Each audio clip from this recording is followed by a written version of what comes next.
Hey, what's up, guys? It's going to be me today. Sheets is out today for his daughter's birthday. Happy birthday to Ashley. And we'll get into it right away with what I'm planning to do. And then I would love to hear what you guys are doing. So, pretty similar. If you guys happen to watch the earlier show, or for those of you who are premium members, you've seen some of my early lineup builds. Very high on Texas. I really like Colorado at their ownership, but I would prefer the righties just because that wind blowing in.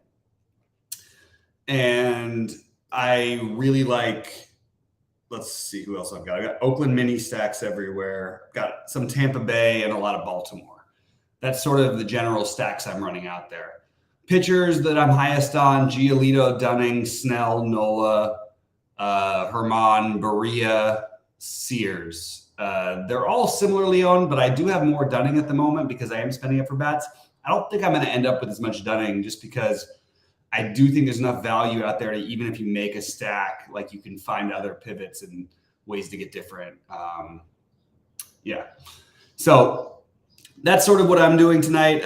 Hitting position wise, my highest owned catchers are Jonah Heim, Elias Diaz, and Adley Rutschman. My highest owned first basemen are Nate Lowe, CJ Cron, and Ryan O'Hearn. My highest owned second basemen are Tony Kemp, Miguel Vargas, and Marcus Semien. Third baseman, Josh Young, Ryan McMahon, and Paredes, assuming that he's in the lineup. Shortstop, Seager, Rojas, Bobby Witt, Mookie. That's most of my shortstops. Outfield, JD Martinez, Nolan Jones, Brent Rooker, Seth Brown, DeLuca, Taveras in Texas stacks, Aaron Hicks, Santander, Austin Hayes, and Jock Peterson. Those are my main ones. So that's what I'm doing. Tell me what you guys are doing. Say what's up when you get down in here. Ask any questions you want. I'll stick around as long as the questions stay lively and we keep going. But as of right now, I'm pretty set with what I'm going to do tonight.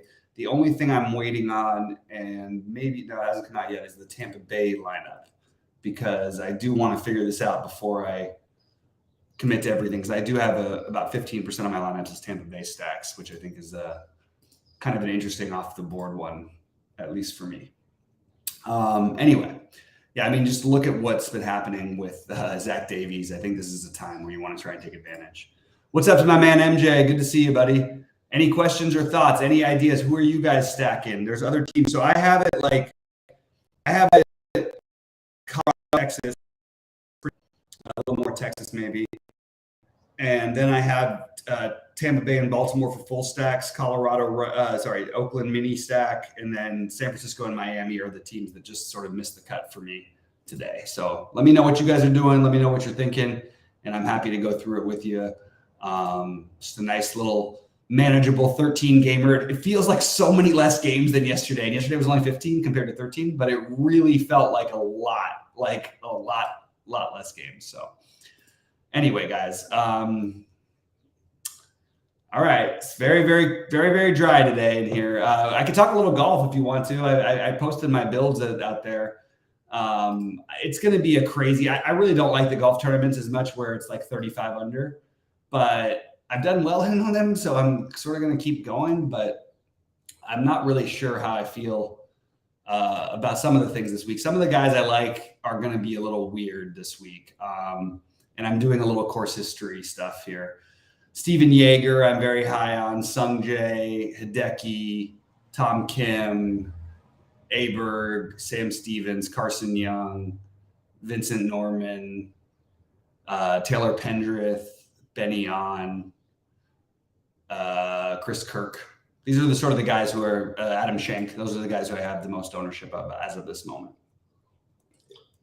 I'm trying something a little different than my usual style. With this field, I actually am skipping the 10K range for the most part. So that's what I'm doing there. Anyway, real fun show. Not a lot of questions, not a lot of thoughts. Unfortunately, that means I'm probably got to get out of here pretty soon. So just let me know if you do have anything and I will get to it. But if there's nothing in 30 seconds, I'm probably just going to jet. and finish my builds. Looks like I got a message here from Scott McCarty. I say, don't read this till you're off stream. I'm taking a quick look anyways. We don't have much time. How much cash are you willing to leave on the table with a big slate like this? It's a really good question, MJ. And I think the correct answer is, like, in basketball, you don't want to leave money on the table. You really don't want to leave much, maybe 400, 500 if it really suits you. You know, you have a little bit of a game stack. But in general, that's where you want to be for basketball. For baseball, I think you can make an argument in large field, small buy-in to leave any amount on the table if you keep your stack integrity, meaning 5-3, something like that, maybe even 4-4. But I would probably, the general rule I try to use is within 500, because usually I can find other plays, and sometimes I'll make a 4-3-1 that way. Also, it'll differentiate you a little bit. 500 would probably be the regular amount. For single entry, I would probably say 500 to 400. For large field, you can leave, you can leave a couple thousand on the table. I just wouldn't do it for single entry. And even that, it just feels like you're often wasting things. Like, I wouldn't play Dunning over. I don't think Dunning is necessarily a better play than like Herman or Logan Allen. I just think that, like, you're using him because he's 6,100. So I wouldn't leave that 1,900 on the table and play Dunning over those guys. Although it's not actually that big of a difference, but just as an example.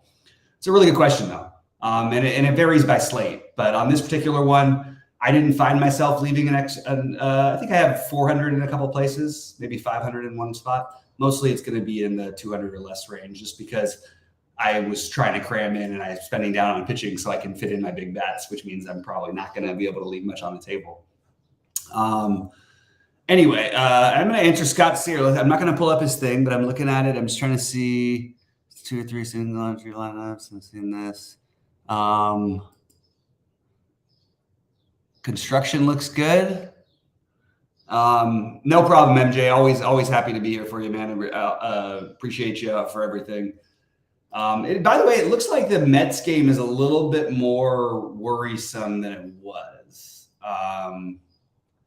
So just keep an eye on that one, and I'll be in Discord. And if anybody has any questions in the premium, I'll probably answer that there, because I think we need to wait a little, still leaving a little bit longer. I want to see if they want to delay it. If they do, it's kind of scary. I don't know what I want to do with that anyway, but is there anything I'm really looking at that heavily in that Mets game? I didn't end up getting to Senga or Miley, and I don't really love the stack, so I'm not all that interested. But I actually don't mind if you wanted to take some bats from there. But like I said, Pete Alonso is too cheap. But so I'm gonna reply to Scott since we have a few questions here. Like the construction, not on most of the same plays except Colorado. All right, seems like we're drying up here, guys. Appreciate you all. Please hit the like button before you get out of here so we can keep doing these videos for free. And otherwise, we will just have to do them for premium members only, and then we can actually show our lineups and stuff. So maybe there's some argument not to. No, I'm just kidding. Like the videos as always. Anyway, appreciate you guys. I'm gonna be around in Discord. If anybody's got any questions, make sure to @ me so I see it. And appreciate you all. Let's have a good golf and a good MLB, good golf weekend, a good MLB night. Yeah, good luck, everybody.